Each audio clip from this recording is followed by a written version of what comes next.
തെരഞ്ഞെടുപ്പ് സമയത്ത് പോലും ബോംബ് നിർമ്മിച്ച് സ്റ്റോക്ക് ചെയ്ത് വെച്ചിട്ട് അതിൻ്റെ നിർമ്മാണത്തിനിടക്ക് ആൾ പൊട്ടി മരിക്കുമ്പോൾ അതിനെ സംബന്ധിച്ച് ഈ നാട് മുഴുവൻ ചർച്ച ചെയ്യുകയും ഇത് അവസാനിപ്പിക്കണമെന്ന് ആവശ്യപ്പെടുകയും ചെയ്തപ്പോൾ അന്ന് ഇതിൻ്റെ നേതൃത്വം ഒന്നടങ്കം പറഞ്ഞ് അത് ചർച്ച ചെയ്യേണ്ട വിഷയമേ അല്ല എന്നുള്ള നിലപാടാണ് CPM എടുത്തത്. പാർട്ടിയായിട്ട് യാതൊരു ബന്ധവും ഇല്ല എന്നുള്ള നിലപാടാണ് എടുത്തത്. ഞങ്ങൾ പറയുന്നത് അത് ഉണ്ടാക്കുന്നവൻ മരിക്കുന്നു. ഇപ്പോൾ ഇതാ ഒരു തെറ്റും ചെയ്യാത്തൊരു പാവം വൃദ്ധൻ ഒരു സ്റ്റീൽ പാത്രം തുറന്നു നോക്കുന്നതിനിടയ്ക്ക് അത് പൊട്ടിയിട്ടൊരു നിരപരാധിയുടെ ജീവനും പോയിരിക്കുകയാണ്. ഇതൊക്കെ ഉണ്ടാക്കുന്നവർക്ക് എന്ത് നേട്ടമാണ് ഈ നാട്ടിൽ ഉണ്ടാകുന്നതെന്ന് അവരൊന്ന് ആലോചിക്കട്ടെ. ഇതുണ്ടാക്കി വെച്ചും അത് പ്രയോഗിച്ചും അതുകൊണ്ട് ആളുകളെ ഭീഷണിപ്പെടുത്തിയൊക്കെ തെരഞ്ഞെടുപ്പ് ജയിക്കാൻ കഴിയുമെന്നുള്ള വല്ല ധാരണയുണ്ടെങ്കിൽ കാസർഗോഡും കണ്ണൂരും വടകരയും ഉൾപ്പെടെ കോഴിക്കോട് ഉൾപ്പെടെ കൃത്യമായ മറുപടി അതിന് നൽകിയിട്ടുണ്ട്. ഈ നാട്ടിലെ ജനങ്ങൾ ആഗ്രഹിക്കുന്നത് സമാധാനമാണ് എന്നുള്ള തിരിച്ചറിവ് കഴിഞ്ഞ തെരഞ്ഞെടുപ്പ് റിസൾട്ടിൽ നിന്ന് ഇതുണ്ടാക്കുന്നവർക്കുണ്ടാവണം. ജനത ആഗ്രഹിക്കുന്നത് സമാധാനമാണ്. ഒരുപക്ഷെ ഇതിലൊന്നും പങ്കില്ലാത്ത സാധാരണ CPM പ്രവർത്തകൻ പോലും ആഗ്രഹിക്കുന്നത് ഇത് നിൽക്കണം എന്നുള്ളതാണ്. ഇപ്പോൾ ഇതാ ഇതിൻ്റെ പിന്നിലെയും ഇപ്പോൾ ബോംബ് അടിമുടി CPMകാരായിട്ടുള്ള ആളുകൾ ഉണ്ടാക്കുന്നതിൻ്റെ ഇടയ്ക്ക് പൊട്ടി മരിച്ചിട്ട് അതിലെ മുഴുവൻ പ്രതികളും പാർട്ടി ബന്ധമുള്ളവരായിട്ട് പോലും പാർട്ടിക്ക് ബന്ധമില്ല എന്നാണ് പത്രസമ്മേളനം നടത്തി പറഞ്ഞത്. അപ്പോൾ ഇതിൻ്റെയും പൊളിറ്റിക്കൽ റെസ്പോൺസിബിലിറ്റി ഏറ്റെടുക്കാൻ അവർ രംഗത്ത് വരുമെന്നൊന്നും ഞങ്ങൾ പ്രതീക്ഷിക്കുന്നില്ല. കാരണം ഇത് അറിയാത്തൊരു സ്ഥലത്തുനിന്ന് കടന്ന് ഒരാൾ തുറന്നു നോക്കി പൊട്ടി മരിച്ചു. പക്ഷെ ഒരു കാര്യം, ഇതിൻ്റെ ഉത്തരവാദിത്തം ഏറ്റെടുക്കേണ്ട ഒരു വിഭാഗമുണ്ട്. അത് കേരളത്തിലെ പോലീസ് സംവിധാനമാണ്. ആ പോലീസ് സംവിധാനം ഈ നിർമ്മിക്കുന്നവരുടെ മുമ്പിൽ, ഇത് വിതരണം ചെയ്യുന്നവരുടെ മുമ്പിൽ, ഇത് ഒളിപ്പിക്കുന്നവരുടെ മുമ്പിൽ, ഇത് സ്റ്റോക്ക് ചെയ്യുന്നവരുടെ മുമ്പിൽ 10 പൈസക്ക് ഗുണമില്ലാത്തൊരു സംവിധാനം പോലെയാണ് ഈ ബോംബ് കേസുകളിൽ കേരളത്തിലെ പോലീസ് ആക്ട് ചെയ്തുകൊണ്ടിരിക്കുന്നത്. ഞാനിപ്പോൾ ഈ തെരഞ്ഞെടുപ്പുമായിട്ട് ബന്ധപ്പെട്ട അനുഭവം തന്നെ പറയാം. വടകര തെരഞ്ഞെടുപ്പ് കഴിഞ്ഞിട്ട് തെരഞ്ഞെടുപ്പിൻ്റെ അന്നത്തെ ദിവസം രാത്രി കൂത്തുപറമ്പിലെ ഒരു വീടിന് നേരെ ബോംബെറിഞ്ഞു. ഇതുവരെ ഒരാളെങ്കിലും അറസ്റ്റ് ചെയ്തിട്ടുണ്ടോ? എൻ്റെ കോൺസ്റ്റിറ്റ്യുവൻസിയിൽ തന്നെ പറയാം. മണിയൂർ ബ്ലോക്ക് കോൺഗ്രസ് കമ്മിറ്റിയുടെ സെക്രട്ടറിയുടെ വീടിന് നേരെ, വനിതാ ലീഗ് പ്രവർത്തകർക്ക് നേരെയാണ് ഇവിടെ എറിഞ്ഞത്, കൂത്തുപറമ്പിൽ എറിഞ്ഞത്. മണിയൂർ ബ്ലോക്ക് കോൺഗ്രസ് കമ്മിറ്റി സെക്രട്ടറിയുടെ വീടിന് നേരെ ബോംബെറിഞ്ഞ് ഉഗ്ര സ്ഫോടനം ഉണ്ടായി. വാതിലിനും ചുമരിനും ഒക്കെ കേടുപറ്റി. തൊട്ടപ്പുറത്തെ ജനലിൻ്റെ താഴെ 1 വയസ്സുള്ള കുഞ്ഞാണ് കിടന്നുറങ്ങിയിരുന്നത്. ഉഗ്ര സ്ഫോടനത്തോടു കൂടി ബോംബ് സ്ഫോടനം. ഈ സെക്കൻഡ് വരെ ഒരാളെ അറസ്റ്റ് ചെയ്തിട്ടില്ല. പാതിരിപ്പറ്റ RMP പ്രവർത്തകൻ്റെ വീട്ടിലേക്ക് ബോംബെറിഞ്ഞു. ചില്ലും ഇതൊക്കെ തകർന്ന് സാധനങ്ങൾ ഉള്ളിലേക്ക് വീണ് അതിൻ്റെ ഉള്ളിൽ ഉഗ്ര സ്ഫോടനം ഉണ്ടായി. ഡൈനിങ് ടേബിളിലുള്ള സാധനങ്ങൾ ഉൾപ്പെടെ എല്ലാം നശിച്ചു. ആ വീടിന് ജനലും വാതിലും ഒക്കെ നശിച്ചു പോയി. ഇതുവരെ ഒരാൾ അറസ്റ്റ് ചെയ്തിട്ടില്ല. പാനൂർ ബോംബ് സ്ഫോടനവുമായിട്ട് ബന്ധപ്പെട്ട് തന്നെ അതിൻ്റെ വിവരങ്ങൾ യഥാസമയം പുറത്തു വരാതിരിക്കാൻ പാർട്ടി കേന്ദ്രം വളഞ്ഞപ്പോൾ അതിൻ്റെ പോലീസ് ആദ്യം എടുത്ത സ്റ്റാൻഡ് എന്തായിരുന്നു? ഇപ്പോഴും ഞാൻ ചോദിക്കുന്നു, യഥേഷ്ടം ഇതൊരു സമാധാനം ആഗ്രഹിക്കുന്ന ജനങ്ങൾ ജീവിക്കുന്ന നാടല്ലേ?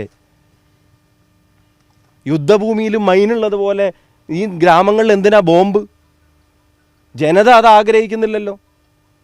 ഇപ്പം സമാധാനം ആഗ്രഹിക്കുന്ന ജനതയുടെ മേലെ ബോംബ് അടിച്ചേൽപ്പിക്കപ്പെടുന്നതാണ് ബോംബും ബോംബിൻ്റെ രാഷ്ട്രീയവും. അതിൽ പൊളിറ്റിക്കൽ റെസ്പോൺസിബിലിറ്റി മുഴുവൻ പാർട്ടിക്കാർ വന്നിട്ട് പൊട്ടിത്തെറിച്ച് മരിച്ചിട്ട് പോലും ഉത്തരവാദിത്വം ഏറ്റെടുക്കാത്ത ആളുകൾ ഇതിനേറ്റെടുക്കുന്നു ഞങ്ങൾ ആഗ്രഹിക്കുന്നുമില്ല, പ്രതീക്ഷിക്കുന്നുമില്ല. പക്ഷെ ഒരു കാര്യം, പോലീസ് ആക്ട് ചെയ്യണം. ഇതിങ്ങനെ കടന്നു പൊട്ടി ആളുകൾ, നിരപരാധികൾ ഉൾപ്പെടെ മരിക്കുന്ന സാഹചര്യം നിരന്തരം ഉണ്ടാവുന്നതിൻ്റെ പിന്നിൽ ഇതിൻ്റെ നിർമ്മാതാക്കളെ, ഇത് നിർമ്മിക്കുന്നവരിലേക്ക് പോലീസും അന്വേഷണവും അറസ്റ്റും നടപടികളും എത്തുന്നില്ല. അവർ യഥേഷ്ടം നിർമ്മിക്കുക. അവർ പ്രൊഫഷണൽസായി മാറിക്കഴിഞ്ഞിരിക്കുന്നു. പ്രൊഫഷണൽ കൊട്ടേഷൻ സംഘങ്ങൾ പാർട്ടി സംരക്ഷണയിൽ വളർന്നു വരികയാണ്. അവർ ഈ കൊട്ടേഷൻ കൊടുക്കും, ചിലപ്പം വേറെ എടുക്കും അത്ര. എന്നിട്ട് അവർ തമ്മിലുള്ള തർക്കം രണ്ടിനെ ഒരറ്റത്ത് ഓൺ ചെയ്യുന്നത് പാർട്ടിയാണെന്നുള്ള തരത്തിലൊക്കെ ഇവിടെ ആൾക്കാർ പറയുന്നു. എന്നിട്ട് അവർ പരസ്പരം കൊലവിളിയും, ഇപ്പോൾ കഴിഞ്ഞ ദിവസം എന്തോ അക്രമം ഉണ്ടായി, ആളുകൾ പരിക്കേറ്റ ആശുപത്രിയിലാണെന്നൊക്കെ പറയുന്നു. പക്ഷെ ഇവിടെ നിരപരാധികളും മരിക്കുക, ജീവൻ പോവുക. ഇപ്പോൾ കേരളത്തിൻ്റെ ആഭ്യന്തരമന്ത്രി കൂടിയായ മുഖ്യമന്ത്രിയോട് പറയുന്നു, താങ്കളുടെ സ്വന്തം ജില്ലയിലെ ഒരു വൃദ്ധൻ, ഒരാളെയും ഉപദ്രവിക്കാതെ സമാധാനത്തോടെ ജീവിച്ചിരുന്ന ഒരു വൃദ്ധൻ പറമ്പിൽ കിടന്ന ഒരു സാധനം തുറന്നു നോക്കി അത് പൊട്ടി ജീവൻ പോയിരിക്കുന്നു. ഇനിയെങ്കിലും മുഖം നോക്കാതെ നടപടിയെടുക്കുമെന്നുള്ളത് അസംബ്ലിയിലെ പഞ്ച് ഡയലോഗല്ല, പ്രാവർത്തികമായി നടപ്പിലാക്കാൻ പോലീസിനെ അനുവദിക്കണം. പോലീസിന് എഫിഷ്യൻസി ഇല്ലാഞ്ഞിട്ടല്ല, പോലീസിന് കഴിവില്ലാഞ്ഞിട്ടല്ല, പോലീസിനെ സ്വതന്ത്രമായി പ്രവർത്തിക്കാൻ അനുമതി കൊടുക്കാനുള്ള ഇച്ഛാശക്തി ആഭ്യന്തര വകുപ്പിൻ്റെ തലപ്പത്തിരിക്കുന്ന ആൾക്കുമില്ല, ആഭ്യന്തര വകുപ്പിന് നേതൃത്വം നൽകുന്ന പാർട്ടിക്കുമില്ല. അതില്ലാത്തതിൻ്റെ പേരിലാണ് ഇവിടെ ആളുകൾ മരിക്കുന്നത്. പോലീസ് ആക്ട് ചെയ്യട്ടെ. ആര് ചെയ്തതാണെങ്കിലും പോലീസിനെ അവരുടെ സ്വതന്ത്രമായി പ്രവർത്തിക്കാൻ അനുവദിച്ചാൽ എങ്കിൽ മാത്രമേ ഇതിനൊരു അന്ത്യം വരുവുള്ളൂ. ഇത് ഉണ്ടാക്കുന്ന സ്പെഷ്യലിസ്റ്റുകളെ, പ്രൊഫഷണൽസുകളെ, അവരിലേക്ക് അന്വേഷണം പോകണം. അവരെ നിയമത്തിൻ്റെ മുന്നിൽ കൊണ്ടുവന്ന് ഈ പണി അവസാനിപ്പിക്കണം.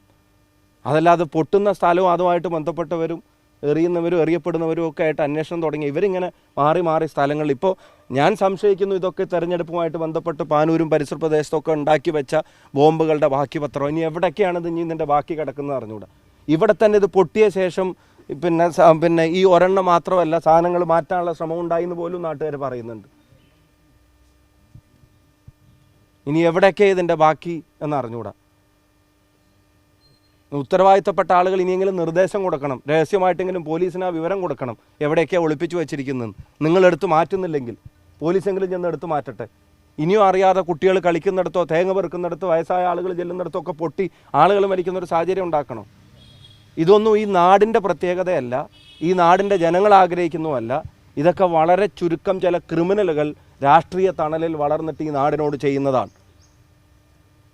അത് അവസാനിപ്പിക്കണമെന്ന് നാടിൻ്റെ സമാധാനത്തിന് വേണ്ടി ജനങ്ങൾക്ക് വേണ്ടി ആവശ്യപ്പെടുന്നു.